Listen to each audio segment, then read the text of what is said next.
अस्सलाम वालेकुम, welcome back my channel. इस दुआ के साथ रेसिपी का आगाज़ करते हैं कि अल्लाह ताला आप सबको अपने घरों में खुश रखे, आबाद रखे, खैर आफियत के साथ रखे। आमीन सुम्मा आमीन। प्लीज़ मुझे भी अपनी दुआ में याद रखिएगा। तो ये जी आज मेरे किचन में बन रहा है फ्लोरलेस केक। इस केक की ख़ास बात कि जो लोग डाइट पे हैं वो भी खा सकते हैं। और ये केक बना रही है जी मेरी बहू, मेरी प्यारी सी बहू अपने प्यारे प्यारे हाथों से हमें मज़ेदार सा केक बना के खिलाएगी। तो उनकी रेसिपी है, उनकी ज़ुबानी सुनते हैं। केक बनाने के, और जो केक है वो फ्लोरलेस है और जो है वो नेचुरल शुगर्स है। ठीक है, नेचुरल शुगर्स मतलब ये मैं स्टीविया यूज कर रही हूँ इसके लिए। ये नेचुरल शुगर है जो कि ग्लाइकोसाइड होती है ना, मतलब कि ये आप कह सकते हैं कि शुगर का अल्टरनेटिव है। ठीक है, तो मैं ये यूज करूंगी और इसमें कोई किसी किस्म का फ्लोर यूज नहीं हो रहा, ना मैदा यूज हो रहा है या कोई भी आलमंड कोकोनट फ्लोर, कोई भी फ्लोर यूज नहीं होगा। तो हमें इसके लिए क्या चाहिए, हमें 6 एग्स चाहिए जो कि रूम टेम्परेचर पे हमें चाहिए होंगे। अगर फ्रिज में है तो आप आधा घंटा या 20 मिनट पहले निकाल के बाहर रख लें ताकि रूम टेम्परेचर पे हो जाए। ठीक है, हमने अनसॉल्टेड बटर लिया है, तकरीबन ये होगा 90 to 100 ग्राम्स होगा ये। और ये मैंने डार्क चॉकलेट चिप्स लिए हैं। अच्छा, चॉकलेट चिप्स जो है वो डार्क होनी चाहिए। ठीक है, क्योंकि हम ये बना रहे हैं वेगन केक है ना, एक तरह से वेगन है जो कि हेल्दी भी है, और जो लोग कीटो डाइट पे हैं तो वो लोग भी इसको खा सकते हैं। कीटो फ्रेंडली भी है क्योंकि इसके अंदर कोई भी ऐसे इंग्रेडिएंट्स यूज नहीं हुए जो कि कीटो अनफ्रेंडली हो। तो ये हमने डार्क चॉकलेट चिप्स लिए हैं और ये है स्टीविया जो मैं आपको बता रही थी, जो कि अल्टरनेटिव शुगर है। ये हमने कोई लिया होगा 40 ग्राम्स, एनफ है 40 ग्राम। अब जो हमने एक बर्तन लिया है, ठीक है, उसके अंदर हमने पानी डाला तकरीबन 2 इंच के बराबर, या आप 2 गिलास कर देना। मैं जो मेयर करती हूँ इस हिसाब से करती हूँ कि 2 इंच के बराबर, और इतना गहरा बर्तन होना चाहिए कि वो पानी जो है बॉयल होकर ऊपर ना आए ना, वो नीचे ही रहे।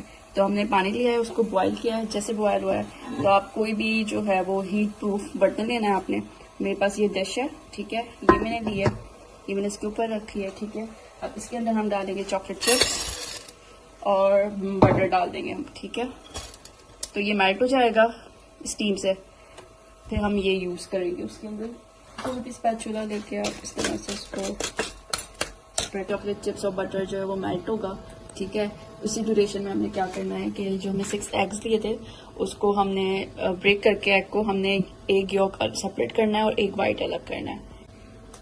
तो ये हमने एग योक सेपरेट करना है। अच्छा, एक बाइट से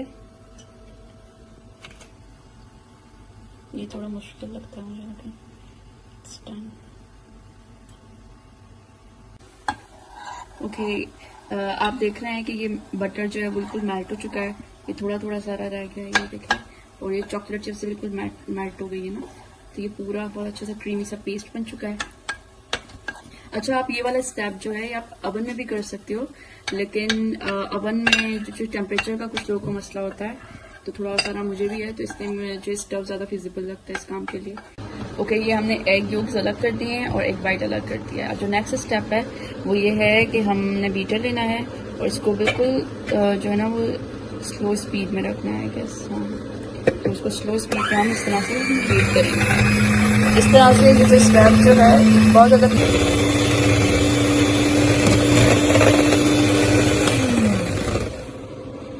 ओके, ये हमारा इतनी कंसिस्टेंसी में हमें बीट करना था कि थोड़ा ये देखिए फॉर्मी हो गया। अब इस स्टेप में हमने शुगर ऐड थोड़ा थोड़ा 1 टीस्पून 2 टीस्पून करते जाना है और बीट करते जाना है। तो मैंने थोड़ा शुगर डाल दिया है, आप देख रहे हो।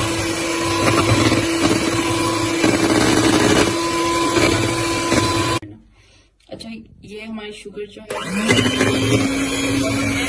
इतनी कंसिस्टेंसी रखनी है ना, ये बिल्कुल फॉर्मी होना चाहिए। अगर ये ओवर बीट हो गया तो बिल्कुल ये थिन हो जाएगा, एग योक्स जो है वाइट्स जो है, तो ये फिर वैसे कंसिस्टेंसी नहीं देंगे कि जैसे हमें चाहिए। ओके, नेक्स्ट स्टेप क्या है, after done with egg whites हम क्या करेंगे, एग योक्स को जो हमने सेपरेट किए थे इनको हम डालेंगे जो चॉकलेट और बटर हमने मेल्ट किया उसके अंदर। ठीक है, अब डाल दें और आप ख्याल करें कि आपका जो है ये चॉकलेट और बटर जो है वो आपने उतार के रख दिया हो ना उसके ऊपर से, स्टोव के ऊपर से, क्योंकि आप गरम गरम चॉकलेट और बटर में डालेंगे तो आपके अंडे जो स्क्रैम्बल्ड हो जाएंगे, तो हमें स्क्रैम्बल नहीं करना है। ओके, हमने प्री हीट अवन करना है, तो हमारा सेल्सियस पे है ये अवन, तो हम इसको करेंगे 200 to 205 के दरमियान। ठीक है, फॉर 10 to 15 मिनट्स। अगर आपका ओवन फ़ारेनहाइट स्केल पे काम करता है तो आपने 400 to 405 फ़ारेनहाइट पे प्री हीट करना है ओवन को फॉर 10 to 15 मिनट्स। अगर सेल्सियस पे है तो आपने 200-205 टेम्परेचर पे करना है फॉर 10 to 15 मिनट्स। नाइस कर राइट। अच्छा, ये आप स्पैचुला से भी इसको जो है मिक्स कर सकते हो। मेरे पास स्पैचुला है but I am not much comfortable with spatula, मुझे स्पून ज़्यादा कंफर्टेबल लगता है तो मैं स्पून से करती हूँ। हम ऐड करेंगे इस वाले मटेरियल के अंदर। ओके, हम स्लो स्लो थोड़ा थोड़ा लेके जाएंगे और उसको हम ऐड करते जाएंगे लाइक दिस। ठीक है, ये आफ्टर मिक्सिंग एग वाइट ये प्रॉपरली मिक्स हो जाएगा तो ज़्यादा अच्छा लगेगा।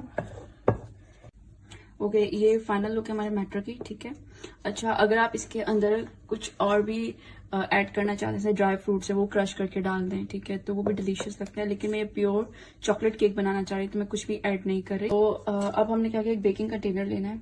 अच्छा, आपने 8 इंच का कंटेनर लेना है एटलीस्ट, ताकि ये जब बेक करके थोड़ा ऊपर को आएगा तो उसके लिए स्पेस होनी चाहिए। ठीक है, तो आप किसी भी शेप का ले सकते हैं, तो मुझे ये वाला ज्यादा शेप अच्छा लगता है तो मैंने ये कंटेनर लिया है। इसको बटर करना है, पेपर लगाना है और फिर ये सारा मैटर जो आपने कंटेनर के अंदर डाल देना है। Okay, now it's done. अब हमने इसको अपने जो प्री हीट ओवन किया था उसके अंदर हम इस कंटेनर को रख देंगे।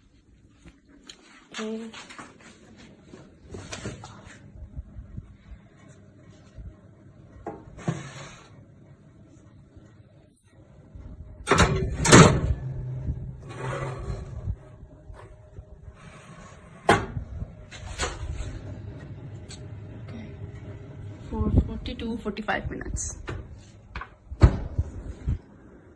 Okay guys, this is the final look of our cake.